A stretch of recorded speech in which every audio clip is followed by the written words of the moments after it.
Well, good morning, my garden friends. It's 8 days, 9 days until Thanksgiving, and so I'm really almost late in doing this. But every year, I make a cranberry relish, and I just thought I would share that with you, the recipe for this. Here in our area, I'm in Central Florida, the United States, if you're watching from some other country. And Ocean Spray is one of the largest cranberry companies, and they have canned cranberry sauce that's really like a almost like a jelly gelatin that that you can slice and that gets put out. And as kids, we hated it. Both my husband and I, our parents made us eat it. It's something on your plate to go with the turkey.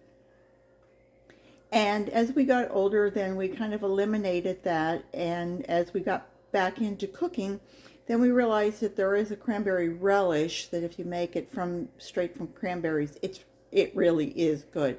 And I've kind of added to it and made it my own.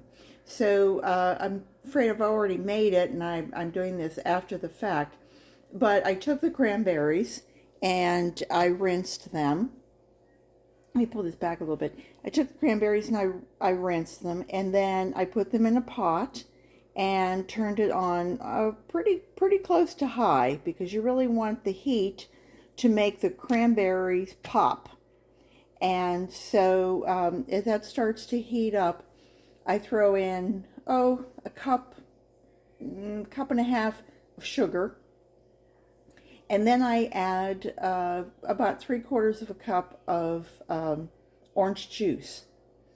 And then I take a fresh orange. This was at one time a fresh orange, and I cut it in halves and quarters and eighths and 16. Yeah, I mean, you want it chunky, but you really just you're trying to extract all the goodness from the skin and get that flavor of the orange.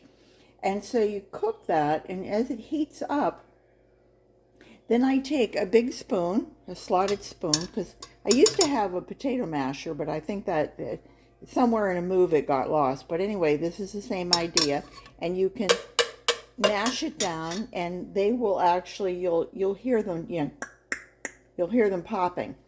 And so now you've got your liquid and your sugar, and that starts to really cook and bubble. And as this is all popping, then it starts to thicken. And if it looks like it's getting too thick too fast, then I'll add like 1/4 of a cup of water, and just add that into it. But I also add cinnamon and nutmeg to it. And if I don't think it has enough orange, let me just reach this, then I will add some dried orange peel. But for the most part, I think that this would be a great recipe just on its own. Now, the recipe on the back of the cranberry is this package, a cup of sugar, and water, and a cup of water, excuse me. So I made 2 batches, but in those 2 batches, I kind of cut down my sugar, and I also cut down the liquid, so it really makes it a very thick product. Of course, it is getting some of the juice from the oranges too, so maybe you're getting a cup and 1/4, something like that. And then towards the end, after I'm glad that I'm satisfied that it tastes sweet enough. And you can taste it when it's really hot. It's going to get sweeter as it cools and as it mellows. But I want to make sure that it doesn't have too much of a bite to it. So my husband's diabetic, and in years past, years along the way, sometimes I've added just, 1/4 of a cup of sugar and 3/4 of a cup or a cup of Splenda. And so you taste it, you decide what you think would work well. So, okay, now I'm done with it, and I've let it sit on the unit and just cool down on its own. And when it gets slightly cool, Then I put it into the 3 containers. Two of these makes 3 1-cup containers.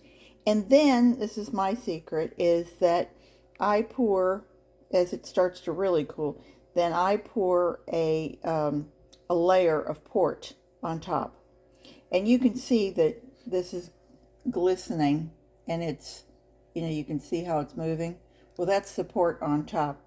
And I have a little bit left in the bottle, so once that really cools and it really congeals, then I will cover that over again so that it's like, you know how when you're making jelly and sometimes you pour a little wax on top? Well, this is my version of it, is that I pour a little bit of port on top of it, and then I put my lids on it, and it's just a lid like this, goes on these. And so this will be enough for us for, all of Thanksgiving, maybe beyond that, and then through Christmas, and then I could keep this. It's all kept in the refrigerator. So you have that, additive of the refrigerator. It's a cooked product. It's cranberries to begin with. There's nothing really perishable in there. And the port really acts as, antibacterial. So that was just, I wanted to share that with you in case any of you like to try it. It's not a hard recipe. It takes a few steps, but and the longer you leave it, the more it mellows, and so it really it is so much better than cranberry sauce in a tin can. So I hope everyone has a great Thanksgiving next week, and garden what you've got, and I hope you'll make something special to make your holidays your own. So take care, and I hope if you like my channel, you'll subscribe and you'll watch the whole video. That would be absolutely fantastic. So I hope to see you soon. Take care. Bye-bye.